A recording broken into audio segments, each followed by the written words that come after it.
అందరికీ నమస్కారం. సాక్షి ప్రత్యేక కార్యక్రమానికి స్వాగతం.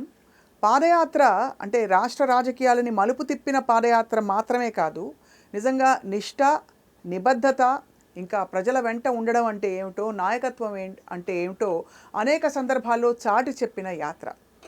మనం మాట్లాడుతున్నది దివంగత మహానేత వైఎస్ఆర్ గారి పాదయాత్ర మొదలుకొని ఆ తర్వాత ఆయన తనయ షర్మిల, ఆ తర్వాత జగన్మోహన్ రెడ్డి గారు తలపెట్టిన పాదయాత్ర ఏ విధంగా చరిత్రనే తిరగరాసిందో ఈ పాదయాత్రల గురించి మాట్లాడుతున్నాం. ఈ యాత్రలన్నిటికీ ఒక కామన్ పాయింట్ ఏంటంటే పాదయాత్ర వెంకటేశ్వర రెడ్డి గారు అన్ని యాత్రల్లో తన మనసా వాచా కర్మణ ఉంటూ ఆ యాత్రలో పాలు పంచుకుంటూ ప్రజల వెంట ఉంటూ అలాగే నాయకులతో కలిసి నడిచిన ఘనత అయింది. ఓదార్పు యాత్రలో కూడా నిజానికి ఆయన జగన్మోహన్ రెడ్డి గారితో కూడా ఉండి ఎన్నో అనుభవాల్ని చూశారు. మరి ఇన్ని రోజులు ఇన్ని గంటలు వెచ్చించి ఆయనకేమొచ్చింది? బహుశా తృప్తి తప్ప ఏముండదు. ఆయనతోనే మాట్లాడి తెలుసుకుందాం. వెంకటేశ్వర రెడ్డి గారు నమస్కారం అండి. నమస్తే అమ్మ. తమరు పాదయాత్ర వెంకటేశ్వర రెడ్డి గారుగా పేరు తెచ్చుకున్నారు. అవును. మొత్తం ఎన్ని కిలోమీటర్లు నడిచారండి మొదటి నుంచి ఇప్పటి వరకు? కంప్లీట్గా రాజశేఖర రెడ్డి గారితో 1600 పైచీలకు కిలోమీటర్లు, షర్మిలమ్మ గారితో 3200 కిలోమీటర్లు, జగన్మోహన్ రెడ్డి గారితో 3648 కిలోమీటర్లు సంపూర్ణంగా పాదయాత్రలో ఉన్నాను. అయితే రాజశేఖర రెడ్డి గారితో పాదయాత్రకి వెళ్ళినప్పుడు పాదయాత్రకి వెళ్ళాలని వెళ్ళలేదు నేను. మా నాన్నగారు మా తాతగారు రాజశేఖర రెడ్డి గారి గురించి చెప్పటం, ఆ ఏజ్లో ఆయన మీద కొంచెం భ్రమ కలగటం, ఆ కలిగి అక్కడికి వెళ్ళేదానికి ఊరికే చూసి వద్దామని వెళ్ళాను. వెళ్ళిన తర్వాత అప్పుడు మా నియోజకవర్గంలో కాసు కృష్ణారెడ్డి గారని రాజశేఖర రెడ్డి గారి సన్నిహితులు, ఆయనతో వచ్చాను చూడటానికి వచ్చేసి ఆయన జోక్గా ఏరా మరి ఉంటావా ఇక్కడే నడుస్తావా అన్నాడు. నడుస్తాను అయితే నడువు అని చెప్పేసి ఆయన వదిలేసి వెళ్ళిపోయారు. ఇంకంతే నడుస్తూ ఉన్నాను. ఒక వారం తర్వాత ఇంటి దగ్గర నుంచి బట్టలు అవి పంపించడం అవన్నీ జరిగినాయి. ఇంకా కంటిన్యూస్గా ఇంటికి అనేది వెళ్ళలేదు. రాజశేఖర రెడ్డి గారితో పాటు కంటిన్యూస్గా పాదయాత్ర కంప్లీట్ అయ్యేంత వరకు నడిచారు. ఎలా మార్చింది సార్ మీ దృక్పథం జీవితం పట్ల? ఎలా మారింది అసలు పాదయాత్రలో? ఇప్పుడు కొంతమంది పుణ్యక్షేత్రాలు తిరుగుతారు. పుణ్యక్షేత్రాలు ఎక్కడెక్కడ ఏ పుణ్యక్షేత్రం ఉంది, ఎక్కడెక్కడ ఆధ్యాత్మిక క్షేత్రాలన్నీ తిరిగి భక్తిని సంపాదించుకుంటారు. కొంతమంది ప్రపంచ యాత్రలు చేస్తారు. ఏ దేశం ఎలా ఉంది, అక్కడ కట్టుబొట్లు ఎలా ఉన్నాయి చేస్తారు. నాకు పాదయాత్ర రాజశేఖర రెడ్డి గారితో మొదలుపెట్టిన తర్వాత నాకు అసలు నా జీవితంలో ఒక కొత్త ఆలోచన, కొత్త ఇది వచ్చింది. ఇప్పుడు కొంతమంది డబ్బు సంపాదించి సాధించామంటారు, కొంతమంది మంచి వ్యాపారం చేసి సక్సెస్ అయ్యి సాధించామంటారు, కొంతమంది సినిమా తీసి ఆ సినిమా హిట్ కొట్టి సంతృప్తి చెందుతారు. నేను రాష్ట్ర వ్యాప్తంగా 3 సార్లు తిరిగి రకరకాల భిన్న వాతావరణాలు, భిన్న ప్రజల్ని, వాళ్ళ కట్టుబొట్టుల్ని, వాళ్ళ కుటుంబ స్థితిగతుల్ని, వీటన్నిటినీ నేను గమనించి నా జీవితం ధన్యమైంది అనుకుంటున్నా. నాకు ఏమనిపించిందంటే జగన్మోహన్ రెడ్డి గారితో పాదయాత్ర చేసి అయిపోయిన తర్వాత నాకేమనిపించిందంటే నాకు మాత్రమే ఈ అదృష్టం దక్కినందుకు నేను చాలా ఈ అవకాశం నాకు దక్కడం నాకు అదృష్టంగా భావించా. అట్లానే విడిగా మనం అనుకొని డబ్బులు ఖర్చు పెట్టినా, ఎంత ఓన్గా అనుకొని చేయాలన్నా ఇది చేయలేము. అది ఖచ్చితంగా దైవ సంకల్పం. ఆ దేవుడే నాకు ఈ అవకాశం ఇచ్చాడు. ఆ దేవుడు రాజశేఖర రెడ్డి గారి రూపంలో, ఆ దేవుడే షర్మిలమ్మ గారి రూపంలో, ఆ దేవుడే జగన్మోహన్ రెడ్డి గారి రూపంలో నాకు ఈ అవకాశం ఇచ్చారు. నా జీవితం ధన్యమైందనే ఫీలింగ్ నాకుంది. మొత్తానికి అంటే కానీ అంత ఒకసారి పాదయాత్రకు వెళ్ళొచ్చిన తర్వాత మళ్ళీ రెండోసారి వెళ్ళడం, ఆ కుటుంబంతో అలాగే నడుస్తూ కొనసాగడం అన్నది ఎంతో నమ్మకంతో వస్తుంది. ఏంటి ఆ కుటుంబం మీద మీకు కలిగిన నమ్మకం? ఏ విషయంతో మీరు అంత కట్టుబడిపోయారు అక్కడ? నాకు రాజశేఖర రెడ్డి గారి దగ్గర నుంచి ఆ కుటుంబాన్ని చూస్తే, వాళ్ళు ఒకసారి ఒక మనిషిని చూసి నవ్వితే ఆ నవ్వు చిరకాలం ఉంటుంది. ఒక మనిషిని భుజం మీద చెయ్యి పట్టుకుంటే అలానే పట్టుకుంటారు. కష్టం వచ్చినా సుఖం వచ్చినా వాళ్ళు వదలరు, ఆ చెయ్యిని విడవరు. ఆ నమ్మకం నాకు వాళ్ళ ముగ్గురిని చూసిన తర్వాత నాకు కలిగింది. ఆ కుటుంబాన్ని చూస్తేనే నాకు కలిగింది. రాజశేఖర రెడ్డి గారిని చూస్తే ఆయన ఇంకా నమ్మకానికి ఇంకా ఆయన భుజం మీద చేసి మావాడు అంటే మావాడు అంతే. కష్టం వచ్చినా నష్టం వచ్చినా ఆడు చెడ్డవాడైనా ఆడు చెడ్డవాడనేది వాడి వ్యక్తిగతం. అవును, వాడి వ్యక్తిగతం. కానీ మా వాడు నాతో పరిచయం ఉన్నవాడే నావాడే.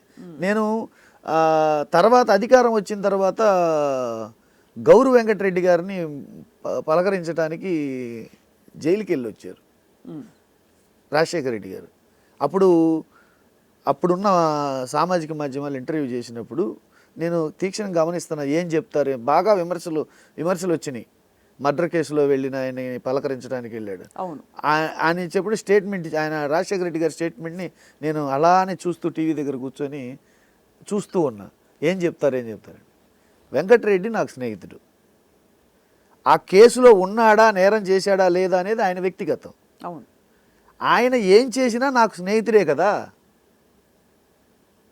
అనే స్టేట్మెంట్ ఇచ్చిన తర్వాత ఇంకా అసలు నాకు అట్లా ఆ అదృష్టం నాకు కూడా దక్కింది కదా అనే ఫీలింగ్ వచ్చింది. నాకు కూడా దక్కింది కదా అనే ఫీలింగ్ వచ్చింది. చాలా అంటే గొప్ప ప్రయాణం మీదైతే. ఒక సందర్భంలో బాగా ఆయనకి ఆరోగ్యం బాగా మోకాలు నొప్పి జరిగినప్పుడు, ఆరోగ్యం బాగా దెబ్బతిన్నప్పుడు, ఎండలో ఇప్పుడు జగన్మోహన్ రెడ్డి గారి పాదయాత్ర అప్పటికి ఫెసిలిటీస్లో కూడా చాలా తేడాలు ఉన్నాయి. అవునండి, 20 ఏళ్ల పై మాట కదా. ఫెసిలిటీ సామాజిక మాధ్యమాలు లేవు. ఒక నడి ఎండలో ఒక టెంట్ వేస్తారు. ఆ టెంట్లో అది అందరికీ సరిపోదు టెంటు. ఆ టెంట్లో కూర్చొని ఎటు చూసినా వడగాలులు. అప్పుడు ఇంకా విపరీతమైన ఎండలు, కరువు వచ్చి, వర్షాభావం వల్ల కరువు వచ్చి విడిగా భోజనాలు దొరకని ఏరియాలు ఉన్నాయి, వండుకోని ఏరియాలు ఉన్నాయి. గ్రామాలలో వండుకోకుండా తినకుండా పస్తులున్న కుటుంబాలని ఆ ప్రయాణంలో చాలా చూసాం. ఆ ప్రయాణంలో అప్పుడు చంద్రబాబు నాయుడు గారి ప్రభుత్వంలో కరువు వచ్చేసి ఈ ఇంట్లో ఉన్న గోవు దూడల్ని, లేగ దూడల్ని, గేదెల్ని వాటిని అమ్మేసుకోవడం, వాటికి మేత లేక పెద్ద పెద్ద రైతులు కూడా 10 ఎకరాలు 20 ఎకరాలు ఉన్న రైతులు కూడా నూకలు తెచ్చుకొని తినడం, ఇవన్నీ చూసాం. అసలు కరువు అంటే ఏంటో చూసాం. ఇంత పేదరికం ఈ రాష్ట్రంలో ఉందా, అవును, ఇంత పేదరికం ఈ రాష్ట్రంలో ఉందా అనేది కళ్ళమ్మ నీళ్ళు తిరిగే అంశాలను చాలా చూసాం. రాజశేఖర రెడ్డి గారి ఆరోగ్యం కొంచెం ఇబ్బంది కలిగించినప్పుడు దాదాపు మామూలుగా కుటుంబం నుంచి కూడా ఒక విధమైన ఆందోళన ఉంటుంది, ప్రజల నుంచి కూడా ఉంటుంది. మీరు ఏం చూశారు సార్ ఆ టైంలో? ఆయన మొండితనం చూశాను. బాగా చెప్పారు. ఆయన మొండితనం చూశాను. అసలు చెవికి ఎక్కించుకోడు ఆయన. ఇట్లా అంటాడు, సింపుల్గా ఇట్లా అంటాడు. ఇంకంతే. ఆయన మొండితనం. ఆయనకు చెయ్యాలి అన్నాను, చేస్తున్నాను, ముందుకు వెళ్ళాల్సిందే. ఒక ఆరోగ్య సమస్యలు కాదు, ఎండలనే వాతావరణ సమస్యలు కాదు, కుటుంబ ఒత్తిళ్ళు కాదు, పార్టీ పరంగా అధిష్టానం నుంచి కూడా విపరీతమైన ఒత్తిళ్ళు. ఏ ఒత్తిళ్ళు ఉండేవి ఆ టైంలో? అంటే అప్పుడు ఉన్న సమకాలీన ఈయనకంటే సీనియర్లు ఉన్న నాయకులు, అప్పుడున్న నాయకులు వాళ్ళు గేమ్ ప్లాన్ చేసేసి ఒక్కడే నడవటం, సోలోగా క్రెడిట్ కొట్టేస్తున్నాడు, మేము కూడా నడుస్తామని కొంతమంది, ఆపేయాలని కొంతమంది, ఇది సత్ఫలితాలను ఇవ్వదని కొంతమంది. అదే సంస్కృతి బహుశా తర్వాత జగన్మోహన్ రెడ్డి గారి విషయంలో కూడా కొనసాగింది. ఆయన ఆపే ప్రయత్నం చేయడం ఓదార్పు యాత్ర అప్పుడు అంతకంటే ఎక్కువ. అంటే ఇక్కడ నేను పోల్చుకొని చూసినప్పుడు జగన్మోహన్ రెడ్డి గారిని, రాజశేఖర రెడ్డి గారిని ఇద్దరిని పోల్చుకొని చూసినప్పుడు జగన్మోహన్ రెడ్డి గారు పడ్డన్ని కష్టాలు మన భారతదేశ చరిత్రలో ఎవరు పడలా. అవునండి, అవును, ఎవరు పడలా. రాజశేఖర రెడ్డి గారు వితిన్ ది పార్టీలో చిన్న ఇవి ఉన్నాయేమో, సొంతగా పార్టీ పెట్టింది కాదు. రాజశేఖర రెడ్డి గారు వితిన్ ది పార్టీలో ఎదుర్కొన్న సమస్యలు అవి. కానీ జగన్మోహన్ రెడ్డి గారు భారతదేశ యావత్తు అందరూ తొక్కేయాలనే కదా. అవును, అందరూ తొక్కేయాలనే కదా. ఒక్కడిగా నిలబడి ఆయన ధైర్యం, నాకు మా నాన్నగారినే చూశాను నేను ధైర్యం చెప్పడంలో, ఒక బిడ్డకి ధైర్యం చెప్పడంలో మా నాన్నగారినే చూశాను. ఈయన అసలు సమాజానికే ఇన్స్పిరేషను ధైర్యంలో. అవును, టోటల్ సమాజానికే ఇన్స్పిరేషన్. ధైర్యం అనే పదం చూస్తే జగన్మోహన్ రెడ్డి గారి ఫోటో చూస్తే చాలు, ధైర్యానికి ఒక రూపం. ఆ రూపం ఏంటంటే జగన్మోహన్ రెడ్డి గారు. ఆయన కూడా ఎన్ని కష్టాలు పడ్డారు నడుస్తున్నప్పుడు, కాళ్ళు బొబ్బలెక్కేసి. కాళ్ళు బొబ్బలెక్కేసి నొప్పులు వచ్చేసి ఇంకా తినకుండా ఎందుకు తినకుండా అంటానంటే అనుకున్న దానికంటే క్రౌడ్ ఎక్కువ వచ్చేసి నడక సాగక ఎదురు చూస్తుంటారు. మనం లంచ్ టైంకి ఒకరికి అక్కడ ఊర్లలో ఎదురు చూస్తుంటారని చెప్పేసి మనం తింటూ ఇక్కడ కూర్చుంటే ఎలాగని చెప్పేసి తినకుండా నడిచిన రోజులు అనేకం ఉన్నాయి. మీరు ప్రత్యక్షంగా చూశారు కాబట్టి. తినకుండా నడిచిన రోజులు అనేకం ఉన్నాయి. ఎందుకంటే ఆయన ఆగితే మేము లంచ్ చేస్తాం కదా. అవును, ఆయన ఆగితే మేము లంచ్ చేస్తాం. ఆయన ఎక్కడ ఆగుతాడని చూస్తుంటాం కదా మేము. అవునవును. సాగిపోతుంటే ఇంకా మాకు అర్థమైపోతుంది. తినకుండా అలానే నడిచిపోవటం. అవును, తేనెటీగలు వచ్చి అసలు అది ఆ మాట తలుచుకుంటేనే అసలు ఒక్క మాట జగన్మోహన్ రెడ్డి గారి గురించి మనం కనుక చెప్పాల్సి వస్తే, నడపటానికి తండ్రి లేకపోయినా, నడవటానికి దారి లేకపోయినా, మెరుపుల్లా కేసులు తరుముకొస్తున్నా, ఉరుముల్లా పార్టీలు వచ్చి మీద పడుతున్నా, ఎండనక వాననక రేయనక పగలనక ఈగలు కుట్టినా దోమలు కుట్టినా, గుళ్ళల్లో బళ్ళల్లో పొలంగట్లలో ఈవరికి శ్మశానాలలో కూడా పనుకొని గడప గడపకి వీధి వీధికి వాడవాడకి కుటుంబాన్ని పలకరించుకుంటూ ఓర్పుతో నేర్పుతూ సహనంతో చేతులు పట్టుకొని లాగేవాళ్ళు, గోకేవాళ్ళు, శత్రువుల విమర్శలు, రకరకాల దాడులు, పోలీసుల ఆపటాలు, ఇవన్నిటినీ తట్టుకొని ఒక గోల్ పెట్టుకొని నేను ఒక మాట ఇచ్చాను, ఆ మాట నేను నెరవేర్చేంత వరకు వెనక్కి తగ్గను అనే ఒక్క దీంతో ఆయన ముందుకెళ్ళి ప్రజలకు మేలు ధైర్యం ఉంటే నిలబడితే ఎంత చేయొచ్చో అంత చేశారు. మొన్న జనవరి 9న మీరు తలుచుకున్నారా? అంటే 6 ఏళ్ళు పూర్తవుతున్న సందర్భంలో. 6 ఏళ్ళు పూర్తవుతున్న ప్రతి సంవత్సరం అది అయిపోయిన దగ్గర నుంచి ప్రతి సంవత్సరం అప్పుడు 6 ఏళ్ళు జనవరి 9 తిరుపతి వెళ్ళాం. అవును, తిరుపతి వెళ్ళి దర్శనం చేసుకున్న తర్వాత ఎవరిళ్ళకు వాళ్ళు వెళ్ళాం. జగన్మోహన్ రెడ్డి గారు పూర్తి అయింది అన్న తర్వాత పూర్తి అయిన తర్వాత ఎగ్జాక్ట్గా అదే రోజు ఈ వార్త వినడం, ఈ తొక్కిసలాట వార్త వినడం, భగవంతుడు నాకు అనిపించింది నిజంగా భగవంతుడు స్క్రిప్ట్ రాస్తే ఎలా ఉంటుంది.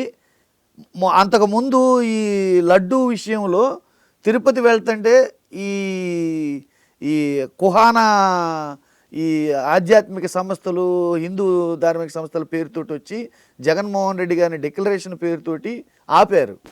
మరి నిన్న ఎక్కడికి పోయారు వీళ్ళంతా?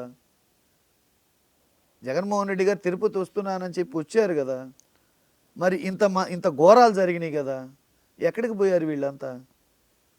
ఏది పాపం?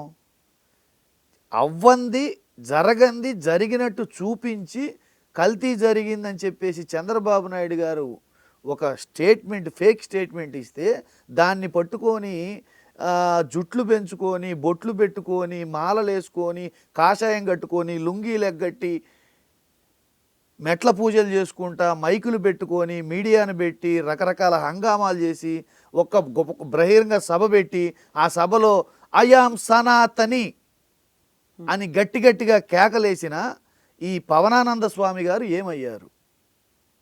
ఎక్కడికి వెళ్ళారు? ఇవన్నీ పక్కన పెడితే అసలు వీటన్నిటికంటే ప్రధాన ముద్దాయిలు ఎవరంటే సామాజిక మాధ్యమాలు. ఏమైంది సామాజిక మాధ్యమాలు? ఎక్కడికి పోయించట్లేదు? నెలలు డిబేట్లు పెట్టారు.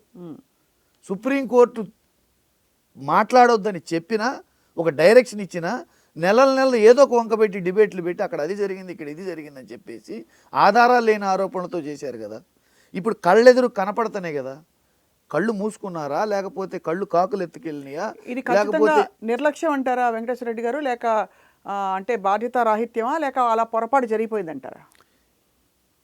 ఇప్పుడు వాళ్ళు ఒక డైలాగ్ చెప్పేవాడు పవన్ కళ్యాణ్ గారు, మనల్ని ఎవడు రాపేదని.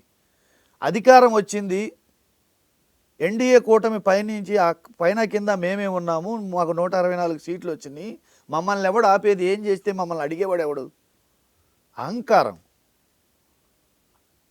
అహంకారం. అది ఎట్లా చెప్పాలంటే అసలు భక్తులన్నా పేదలన్నా దర్శనానికి వచ్చిన వాళ్ళు అన్నా చిన్న చూపు. మీరు ఒకసారి గమనించండి, ప్రతి సంవత్సరం ఇది జరుగుతుంది. దేవదేవుడు వెంకటేశ్వర స్వామి గారి అక్కడ అవతరించిన దగ్గర నుంచి వైకుంఠ ఏకాదశి అనేది ప్రతి సంవత్సరం జరిగే కార్యక్రమం. ఇంతమంది భక్తులు వస్తారు, ఇన్ని దర్శనాలు అవుతాయి అని చెప్పేసి అందరికీ తెలిసిన విషయమే. సర్వదర్శనాలు ఇన్ని జరుగుతాయి అని చెప్పి అంతమంది భక్తులు వచ్చినప్పుడు వాళ్ళకి షెల్టర్ ఏర్పాటు చేసి సరైన నీడ కూడా లేదు. అక్కడ నీడ లేదు, తాగటానికి నీళ్లు లేవు, తినటానికి తిండి లేదు, పాలు ఇవ్వలేదు, అక్కడ సెక్యూరిటీ లేదు, కనీసం వాలంటీర్లు లేరు పలకరించేవాళ్ళు. ఉదయం టోకెన్స్ ఇస్తామని చెప్పేసి సాయంత్రం 8:30 వరకు టోకెన్స్ ఇవ్వలేదు. ఆ టోకెన్స్ అసలు ఎటు వెళ్ళిపోయినాయి? టోకెన్స్ ఆ దర్శనాలకు ఈ గ్యాప్లో ఇచ్చిన టోకెన్స్ అన్ని ఎవరికి ఇచ్చారు? అవును, సిఫార్సు లెటర్స్కి ఇచ్చారా, లేకపోతే విఐపీలకి ఇచ్చారా? వీళ్ళని తొక్కిసలాట్లో ఇప్పుడు ఒక మనిషికి ఆకలిస్తే ఏం చేస్తాడు? సొమ్మసిల్లి పడిపోతాడు. లేదా కొద్దిగా ఎనర్జీ ఉంటే బయటికి నెట్టుకొని వచ్చేయాలనుకుంటాడు. వాళ్ళకి అసలు ఆ వసతులు ఎందుకు కల్పించలేదు? వాళ్ళు ఇప్పుడు మొదటి నుంచి చంద్రబాబు నాయుడు గారికి పేదలన్నా, పేద ప్రజలన్నా, అణగారిన వర్గాలన్నా, ఇలాంటి కాలినడకన వచ్చే భక్తులన్నా చాలా చులకన చూపు మనం గతంలో చాలా చూసాం. ఏది ఎస్సీల కడుపున ఎవరు పుట్టాలనుకుంటారు అని స్టేట్మెంట్ ఇవ్వడం, సెక్రటరియట్లోకి బీసీలు వస్తే ఎవరు మిమ్మల్ని లోపలికి రానిచ్చారు అని చెప్పేసి వాళ్ళ మీద హోంకరించటం, ఈ సంక్షేమ పథకాలు నిర్దాక్షిణ్యంగా ఎత్తేయడం. ఇప్పుడు మరీ దారుణం. ఇప్పుడు అనేక సూపర్ 6 అంటే సూపర్ 6 ఇస్తాం అని ప్రచారం చేశారు. సూపర్ 6 అంటే మనం పథకాలు అనుకున్నాం. సూపర్ 6 అంటే 6గురిని చంపేయడం అని మేము అనుకోలా, చాలా ప్రజలు కూడా అనుకోలా. చాలా బాధాకరం. 6గురిని నిర్దాక్షిణ్యంగా ఒక నిర్లక్ష్య వైఖరితోటి, ఒక అహంకార స్వభావంతో ప్రభుత్వం చేసిన హత్యలే అవి. కానీ అదే చాలా ఈ ద్వంద్వ ప్రమాణాలు కనిపిస్తున్నాయి. అల్లు అర్జున్ సినిమా స్క్రీనింగ్ విషయంలో జరిగిన తొక్కిసలాట కూడా చాలా దురదృష్టకరం అయినప్పటికీ దాని గురించి చాలా రాద్ధాంతం జరిగింది మామూలుగానే. కానీ ఈ విషయంలో ఎందువల్ల ఎవరు ఎలుగెత్తి ప్రశ్నించట్లేదు అని మీరు ఒక్కసారి గమనించండి అమ్మా. గేమ్ చేంజర్, దీనికి ముందు game changer event, pre release event ఒకటి జరిగింది. రాష్ట్రంలో ఉన్న మంత్రులందరూ, ఆ ప్రాంతంలో ఉన్న ఎమ్మెల్యేలందరూ, ఆ ప్రాంతంలో ఉన్న ఐఏఎస్లు, ఐపీఎస్లు అధికారులందరూ, ఇంక్లూడింగ్ డీజీపీతో సహా ఆ ఈవెంట్ని సక్సెస్ చేయటం కోసం వారం రోజుల నుంచి అన్ని ఏర్పాట్లు, ఎవరు ఎటు వస్తారు, ఎటు నుంచి వస్తారు, ఎంత టైం మాట్లాడతారు, ఎంతమంది వస్తారు, ఎన్ని చైర్స్ కావాలి, ఎన్ని మార్గాలు ఉన్నాయి, పార్కింగ్ ఎక్కడ, వీళ్ళకి ఫుడ్ ఎక్కడ అని ఇంత చేశారు కదా.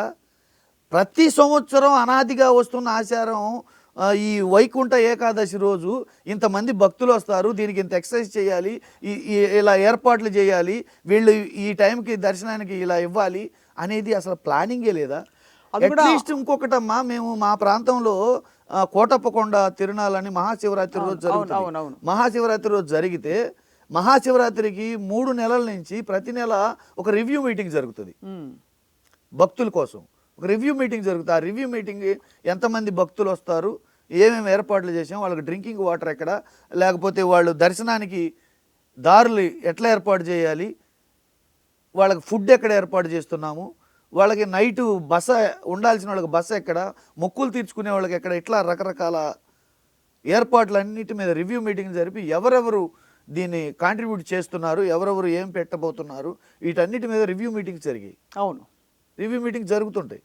అసలు అదేందమ్మా, దేవదేవుడు వైకుంఠ ఏకాదశి రోజు కలియుగ ప్రత్యక్ష దైవం, ఎంతమంది అసలు కోట్ల మంది హిందువులు ప్రపంచవ్యాప్తంగా ఎదురు చూసే దానికి ఇంత నిర్లక్ష్యమా, ఇంత దారుణమా?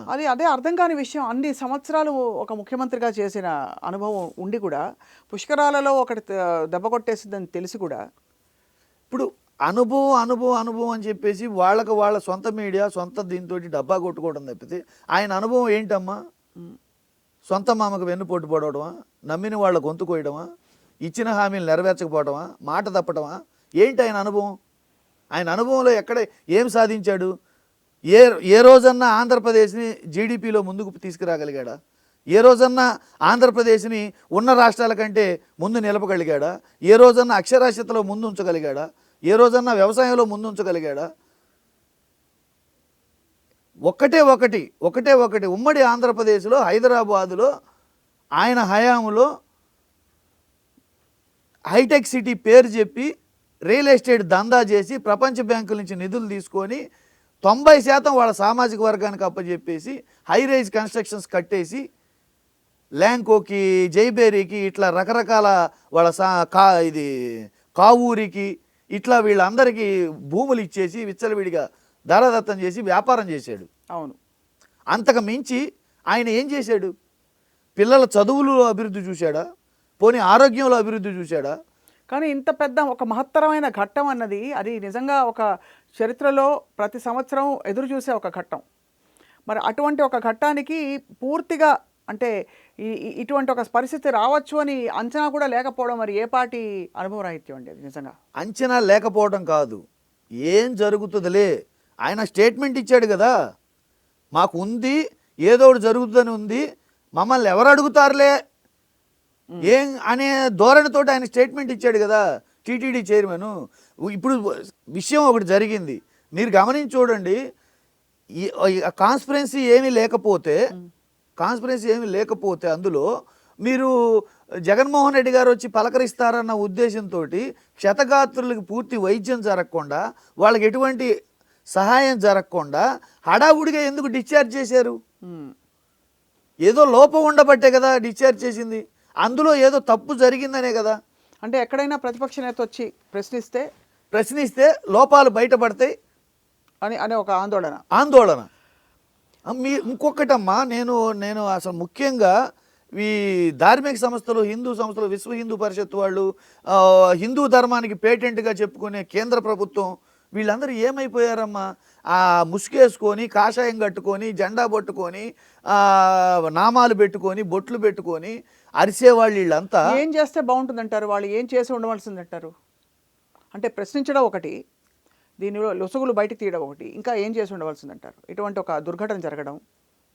నాకు తెలిసి దీనికి జరిగిపోయిన దారుణం అనేది వాళ్ళ ప్రాణాలను వెనక్కి తీసుకురాలేం. ఆ కుటుంబాలకి సాయం చేసే దాంట్లో నిర్లక్ష్యం, చిన్నచూపు, ఆ వైద్యం చేయించే దాంట్లో చిన్నచూపు, మళ్ళీ దాని మీద చర్యలు తీసుకోవడంలో చిన్నచూపు.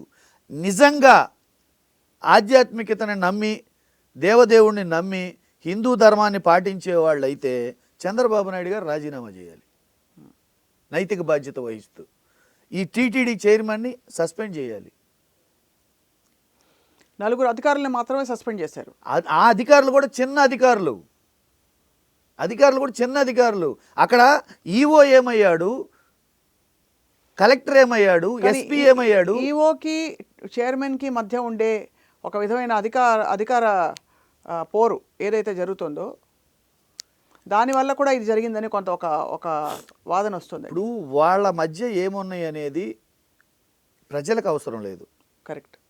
వాళ్ళ మధ్య ఏమున్నాయి అనేది ప్రజలకు అవసరం లేదు. ప్రజలకు కావాల్సింది ఏంది? అక్కడ ఉన్న భక్తులకు కావాల్సింది ఏంది? వాళ్ళకి సరైన ఏర్పాట్లు చేశారా లేదా? అవును. వాళ్ళిద్దరి మధ్య ఈగో ఉంది. చంద్రబాబు నాయుడు గారు ఏం చేస్తారు? ఇద్దరిని తీసి పక్కన పడేయాలి కదా. అవును, ఇది అంతమంది భక్తులకు సంబంధించిన విషయం. ఇప్పుడు వాళ్ళిద్దరికి మధ్య ఈగో ఉంటే భక్తులకు సంబంధించిన విషయం, వాళ్ళిద్దరిని తీసి పక్కన పడేయాలి కదా. చంద్రబాబు నాయుడు గారు కుప్పం వెళ్తే 2000 మంది సెక్యూరిటీ, ఆ దేవదేవుడు వెంకటేశ్వర స్వామిని దర్శించుకోవడానికి వస్తే కానిస్టేబుల్ కూడా లేరు. సో దానివల్ల జరిగిన పొరపాటు ఇది చాలా ఒక దారుణం. మరి ఇప్పుడు అందరినీ తీసుకెళ్ళి ఆయన అక్కడ కూర్చోబెట్టుకొని ఇక్కడ సరైన ఏర్పాట్లు చేయకుండా మనల్ని ఎవరు అడుగుతారు అనే ధోరణి. దీనికి క్లియర్గా సొల్యూషన్గా ఇప్పుడు మనం చేయాల్సిన పని ఏంటంటే ఖచ్చితంగా సుప్రీంకోర్టులో దీని మీద కేసు వేయాలి. ఒకటి, సుప్రీంకోర్టు ధర్మాసనం ద్వారా కావచ్చు, సుప్రీంకోర్టు సిట్టింగ్ జడ్జి ద్వారా కావచ్చు, స్వతంత్ర ప్రతిపత్తి గల సంస్థతోటి విచారణ జరిపించాలి. అట్లనే లేదా సిబిఐ విచారణ అన్న జరిపించాలి. ఈ ఉన్న వాళ్ళని తక్షణమే ఈ ప్యానల్ని, ఈ అధికారుల్ని సస్పెండ్ చేయాలి. సస్పెండ్ చేసి విచారణ జరిపించాలి. అంతకు తప్పితే ఇందులో ఏం జరిగింది, ఎవరు తప్పు చేశారనేది ఈ ప్రభుత్వం కానీ, ఈ సిట్ కానీ, ఈ చంద్రబాబు నాయుడు గారు కానీ, పవన్ కళ్యాణ్ గారు కప్పిపుచ్చుకోవడానికి చేస్తారు తప్పితే.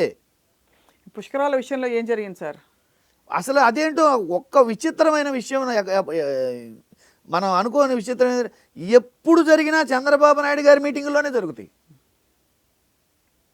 పుష్కరాల్లో 30 మంది, కందుకూరులో 8 మంది, గుంటూరులో 3.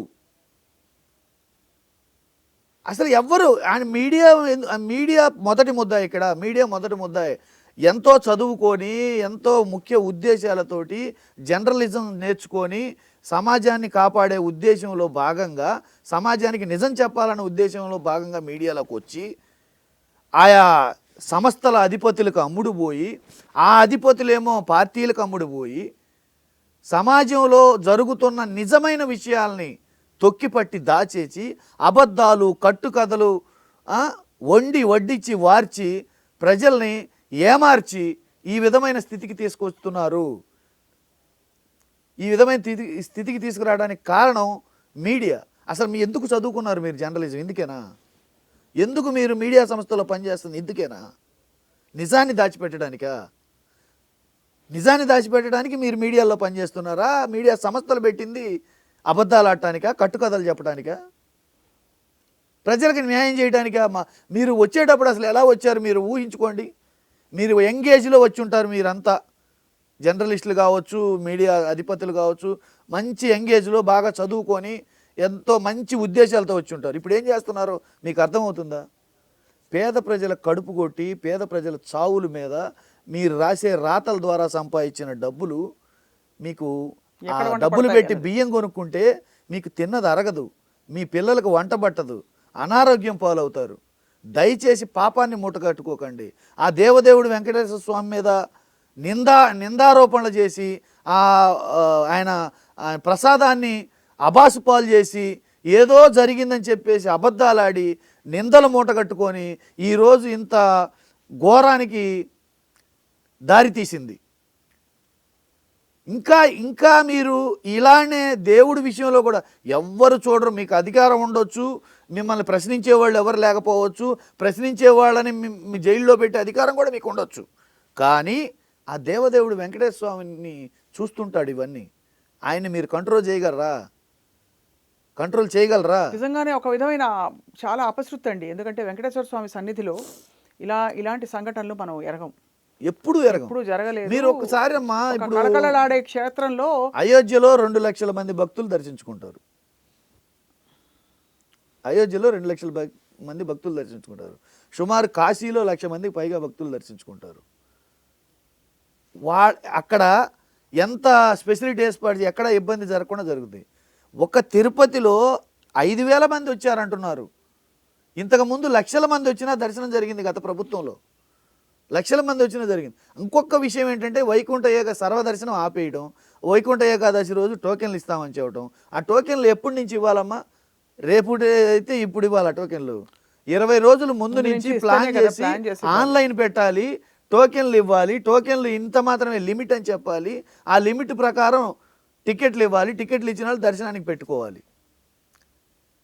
కేవలం పేద ప్రజల్ని ఈ భక్తులు అడిగేవాళ్ళు ఉండరని వాళ్ళని గొర్రుల్లాగా ఒక చోటకి చేర్చి ఆ వంక పెట్టి ఆ సాకు పెట్టి విఐపీలకి లెటర్లు ఇచ్చి టోకెన్లు నిర్దాక్షిణ్యంగా అమ్ముకొని ఈ రకమైన దుశ్చర్యకు పాల్పడ్డారు.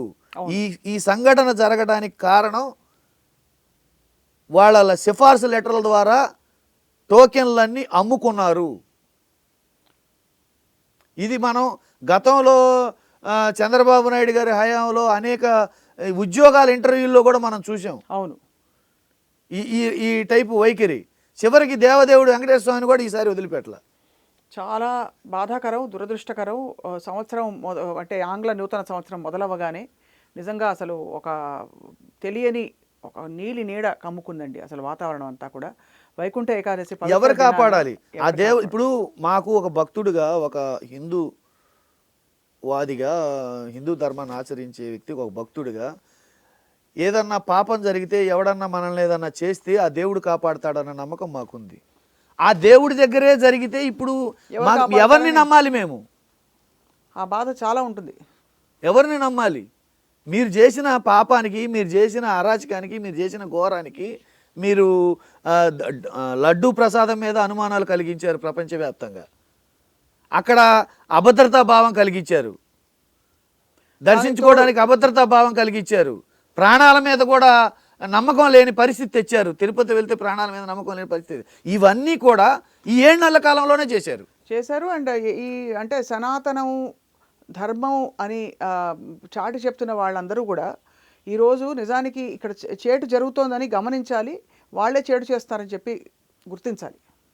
సమాజం మొత్తం ఎప్పుడో గుర్తించిందమ్మా. కేవలం కాకపోతే ఏంటంటే జగన్మోహన్ రెడ్డి గారు ఒక్కసారి అవకాశం ఇస్తే ప్రజలకి గడప గడపకి పథకాలు అందించడం, గడప గడపకి సర్వీసులు, ప్రభుత్వ సర్వీసులు అందించడం, డైరెక్ట్ అకౌంట్లో డీబీటీ సిస్టమ్ మెయింటైన్ చేయటం, ఇవన్నీ చేసి జగన్మోహన్ రెడ్డి గారు నిరూపించుకున్నారు. వాళ్ళు ఇప్పుడు నేను ఇక్కడ ఒక చిన్న మాట చెప్తాను. చంద్రబాబు నాయుడు గారికి జగన్మోహన్ రెడ్డి గారికి వ్యత్యాసం ఏంటి అని కనుక మీరు అడిగితే ఆ వ్యత్యాసం నేను చెప్తాను. జగన్మోహన్ రెడ్డి గారు ఇంటికి ప్రభుత్వ సర్వీసులు ఎలా అందించాలో చెప్పారు, పేదవాడిని ఎలా ఆదుకోవాలో చెప్పారు, దిగువ స్థాయి వాళ్ళకి ఎలా చదువు చెప్పాలో చెప్పారు, ప్రతి పేదవాడి ఆరోగ్యం ఎలా కాపాడాలో చెప్పాడు, గ్రామాన్ని ఎలా అభివృద్ధి చేయాలి, సచివాలయం ద్వారా, ఆర్బీకే కేంద్రం ద్వారా, డిజిటల్ ల్యాబ్ ద్వారా, మరి health centre, village health centre ద్వారా, ఇట్లా గ్రామంలోనే 10 మందికి ప్రభుత్వ ఉద్యోగాలు ఇచ్చి ఒక 50 మందికి వాలంటీర్స్ ద్వారా ఉపాధి అవకాశాలు కల్పించి గ్రామంలోనే ప్రతి కుటుంబానికి సర్వీసులు అందించేటట్టు జగన్మోహన్ రెడ్డి గారిని ఆదర్శంగా తీసుకుంటారు. చంద్రబాబు నాయుడు గారిని ఇన్స్పిరేషన్గా కనుక ఈ సమాజం తీసుకోవాల్సి వస్తే దేనికి ఇన్స్పిరేషన్గా తీసుకుంటారు? ఎట్లా ఒకరి దగ్గర పార్టీ నుంచి కొట్టేయాలో, ఎట్లా ఇచ్చిన మాట తప్పాలో, ఎట్లా ఏమార్చి మోసం చేయాలో, ఎట్లా వెన్నుపోటు పడవాలో, ఎట్లా నమ్మిన వాళ్ళని పక్కదారి పట్టించాలో, ఇవి చంద్రబాబు నాయుడు గారి దగ్గర ఇన్స్పిరేషన్గా తీసుకుంటారు. చంద్రబాబు నాయుడు గారు వీటన్నిటిని తెలివితేటలుగా ప్రమోట్ చేసుకొని వాళ్ళ సామాజిక మాధ్యమాల ద్వారా, వాళ్ళ మీడియా ద్వారా, సొంత మీడియా ద్వారా వాటన్నిటిని తెలివితేటలు అని పేరు చెప్పేసి మోసాలని వీటన్నిటిని ప్రమోట్ చేస్తున్నారు. చంద్రబాబు నాయుడు గారు ముఖ్యమంత్రిని కావడం వల్ల, ఆయన రాజకీయంగా ఎదగడం వల్ల చివరికి మా కుటుంబాల, సామాన్యుల కుటుంబాల పరిస్థితి ఎలా తయారైందంటే సొంత అన్నదమ్ములను నమ్మలేకపోతున్నాం. అవును, సొంత అన్నదమ్ములను నమ్మలేకపోతున్నాం, పక్కన డ్రైవర్ని నమ్మలేకపోతున్నాం, సమకాలీన చుట్టూ ఉన్న స్నేహితులను నమ్మలేకపోతున్నాం, ఎవడొచ్చి ఎన్నుపోటు పొడుస్తాడోనని. ఇన్స్పిరేషన్గా ఇప్పుడు ఎగ్జాంపుల్గా చెప్పాలంటే, సపోజు జోదానికి వెళ్ళి పేకాటకి వెళ్ళి డబ్బులు వచ్చినాయి అనుకో, వాడు రోజు పేకాటకి వెళ్తాడు.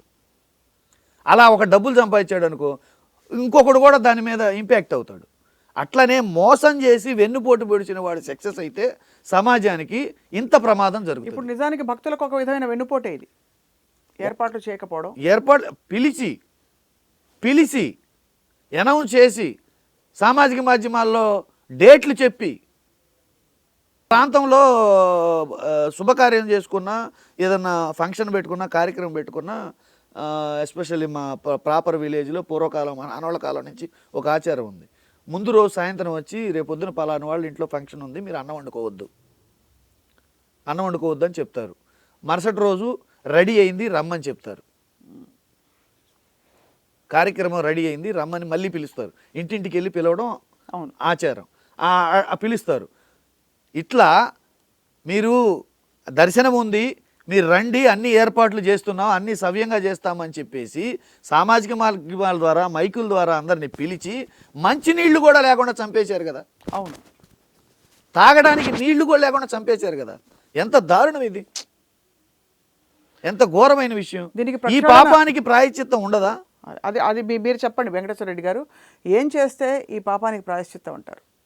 ఖచ్చితంగా ఈ పాపానికి ప్రాయశ్చిత్తం ఏంటంటే, దేవుణ్ణైనా కానీ మీరు నిజంగా నటించకుండా నమ్మితే,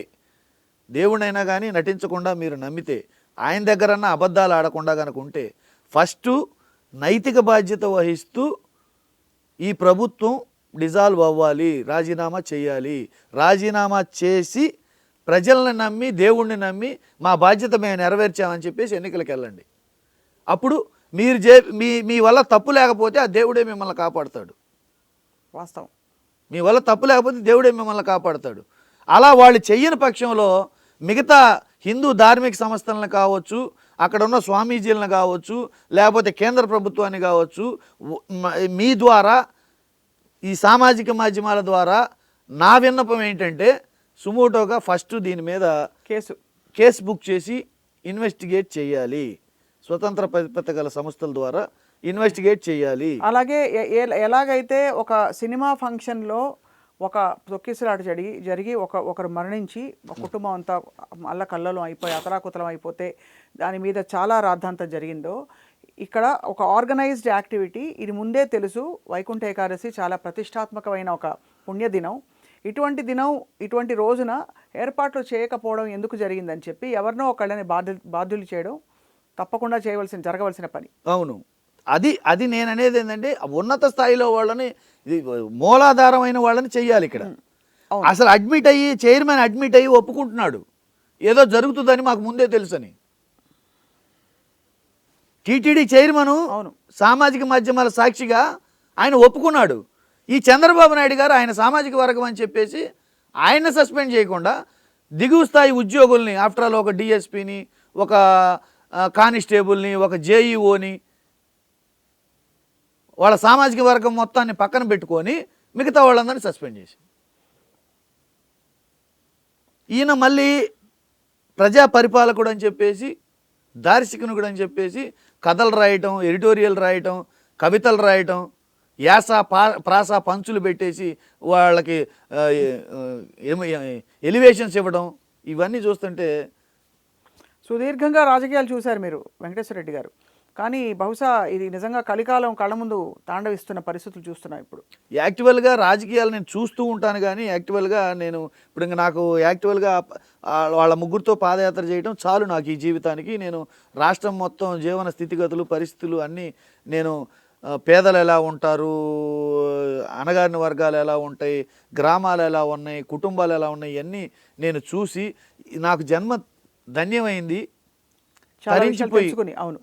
తరించిపోయాను నేను. చాలు హ్యాపీగా ఉన్నాను. నేను హ్యాపీగా ఉన్న సమయంలో ఇలాంటి సంఘటన చూసి అసలు కాలం ఎలా పోతుంది. ఇప్పుడు నిజం చెప్పిన వాడినేమో పక్కన పెట్టి అబద్ధాలు చెప్పిన వాడిని, మోసం చేసేవాడిని నెత్తికి పెట్టుకుంటే ఇలానే జరుగుతుంది కదా. నేను ఈ మధ్యకాలంలో ఎలక్షన్ సమయంలో ఈ పాటలు కొన్ని విన్నప్పుడు నాకు అయితే ఒక పాట వింటే కళ్ళమ్మ నీళ్ళు వస్తుంటాయి. ఏం తక్కువ చేసిండురా రాజన్న కొడుకు, కోరి పథకాన్ని తెచ్చిండురా పేదింటి వరకు అని ఒక సాంగ్ వస్తుంది. ఆ తేడమే పాపమా, అడగకుండా అన్ని ఇవ్వడమే పాపమా? ఎలా ఉన్నావు, బాగున్నావు అని చెప్పేసి ఇంటికి వచ్చి ఒక డాక్టరు, ఒక ఆఫీసరు వచ్చి అడిగి పుట్టిన తేదీ సర్టిఫికేట్ దగ్గర నుంచి డెత్ సర్టిఫికేట్ వరకు, పాస్బుక్ నుంచి బ్యాంక్ అకౌంట్ వరకు ప్రతిదీ అడిగి తెచ్చివ్వడమే పాపమా? ఇవాళ ఇంకొక మాట అమ్మా, ఈ సందర్భంగా మళ్ళీ నాకు అవకాశం ఉంటుందో ఉండదో అనే దానికోసం నేను మళ్ళీ చెప్తున్నాను. ఇంకొక విషయం ఏంటంటే, పేదవాడికి బూట్లు ఇచ్చి, సాక్స్ ఇచ్చి, బెల్ట్ ఇచ్చి, బట్టలు ఇచ్చి, ఇంగ్లీష్ మీడియం చెప్పి, ఐబీ క్లర్క్లం అని, టోఫెల్ అని, మరి సిబిఎస్ఈ సిలబస్ అని, ట్యాబ్లు ఇచ్చి, డిజిటల్ బోర్డు పెట్టి, బెంచీలు ఇచ్చి, నాణ్యమైన భోజనం, గోరుముద్ద పేరుతో నాణ్యమైన భోజనం పెట్టి, అమ్మఒడి పేరుతో స్కూలుకు రావడానికి డబ్బులు ఇచ్చి, ఇన్ని ఏర్పాట్లు చేస్తే పేదవాడికి చదువును దూరం చేశారా? ఉన్నత విద్య చదువుకోవడానికి, మంచి భాష నేర్చుకోవడానికి దూరం చేశారా? చివరికి ఆ పిల్లవాడి ప్లేట్లో కూడు కూడా కొట్టేశారు కదమ్మా. చాలా అన్యాయం, అధర్మం కొట్టేశారు. ఈ మధ్య ఇంగ్లీష్ మీడియం పేరుతో, తెలుగు భాష పరిరక్షణ పేరుతోటి హైదరాబాద్లో ఒక మీటింగ్ జరిగింది. పెద్ద వాళ్ళు ఉన్నారు, వాళ్ళని చూసి అమ్మ ఎంత పెద్దవాళ్ళు ఉన్నారో, ఎంత గొప్ప మనసు ఉంటుందో వీళ్ళకి అనుకున్నా. వాళ్ళు మాట్లాడిన మాటలు చూస్తే అసహ్యం వేసింది. వాళ్ళ మనవాళ్ళు ఎక్కడ చదువుతున్నారమ్మా? ఏ భాషలో చదువుతున్నారమ్మా? ఈ ప్రైవేట్ కార్పొరేట్ స్కూళ్ళల్లో ఇంగ్లీష్ మీడియం తెలుగు మాట్లాడితే బెంచి ఎక్కి నిలబెట్టిస్తున్నారు. కార్పొరేట్ స్కూళ్ళల్లో పేరెంట్స్కి ఇంగ్లీష్ రాకపోతే పిల్లల్ని చేర్చుకోవట్లేదు, ఎండలో నిలబెడుతున్నారు. ఏది తెలుగు మాట్లాడినందుకు. ఆ సంస్థలను కదా రద్దు చేయాలి. మీ దగ్గర నిబద్ధత ఉంటే ఆ సంస్థలను కదా రద్దు చేయాలి. అవును. మరి మీరు తెలుగు భాష పరిరక్షకులైతే ప్రభుత్వ పాఠశాలలో బోధన చేసే ఉపాధ్యాయులు వాళ్ళ పిల్లల్ని ఎక్కడ చదివిస్తున్నారు? ఏ భాషలో చదివిస్తున్నారు? అవన్నీ అవును. అవన్నీ పైకి చెప్పేది ఒకటి, జరుగుతున్నది ఒకటి. ఎవరిని అంటే పేద ప్రజలు వీళ్ళు తిరిగి అడగలేరులే, తిరిగి అడిగే శక్తి లేదులే, వీళ్ళని మోసం చేద్దామనా? దేవుడు అనేవాడు ఒకడు ఉన్నాడు. అది ఖచ్చితంగా అది ఖచ్చితంగా అన్నీ చూస్తున్నాడు. ఆయన చూస్తున్నాడు. ఆల్రెడీ లడ్డు విషయంలో మీరు చేసిన మోసాలకి దైవం మానవ రూపేణ అన్నట్టుగా సుప్రీంకోర్టు రూపంలో మీకు మొట్టికాయలు వేశారు. మీరు ఆగల. మళ్ళీ ఒక ఇండికేషన్ ఇచ్చారు. దేవదేవుడు నిన్న 9వ తారీఖు ఒక ఇండికేషన్ ఇచ్చారు. మీరు పాపాలు చేస్తున్నారు, జాగ్రత్త అని ఒక ఇండికేషన్ ఇచ్చారు. అది ఈసారి డైరెక్ట్గా మీ ప్రాణాల మీదకే ఉంటుంది. ఎవరైతే మోసం చేస్తున్నారో, ఎవరైతే అబద్ధాలు ఆడుతున్నారో, ఎవరైతే పేదలంటే లెక్క లేకుండా ఉన్నారో, ఈసారి దేవదేవుడు డైరెక్ట్గా వాళ్ళకే ఇస్తాడు. ధర్మ సంస్థాపనార్థాయ సంభవామి యుగే యుగే అన్న చందంగా మనకి న్యాచురల్ కలామిటీస్ వచ్చినప్పుడు ఇండికేషన్స్ వస్తాయి. పక్షులు అరవటం, జంతువులు పరిగెత్తటం, చెట్లు కదలటం, ఇండికేషన్స్ వస్తుంటాయి. నేను అనుకోవటం మీ పాపం పండింది, ఇవి ఇండికేషన్స్ అనేది నా ఉద్దేశం. చాలా ఆలోచింపజేసే విషయాలు చెప్పారు వెంకటేశ్వర రెడ్డి గారు. అలాగే మీ సుదీర్ఘమైన ఈ 20-25 సంవత్సరాల్లో మీరు చూసిన రాజకీయ పరిస్థితులు కూడా చూశారు, నాయకుల్ని చూశారు. ఇప్పుడు ఈ పరిస్థితి చాలా దురదృష్టకరం. మొన్న వైకుంఠ ఏకాదశి రోజు జరిగిన ఈ దుర్ఘటన నిజంగా ప్రజల భక్తుల మనోభావాల్ని తీవ్రంగా దెబ్బతిని బాధపడేలాగా చేసింది. కానీ మీరు ఇవాళ చెప్పిన పాయింట్లు ఖచ్చితంగా చేరవలసిన వాళ్ళకి చేరతాయని చెప్పి ఆశిస్తున్నాం. సాక్షి స్టూడియోస్కి వచ్చినందుకు మీకు ధన్యవాదాలు సార్. నమస్కారం.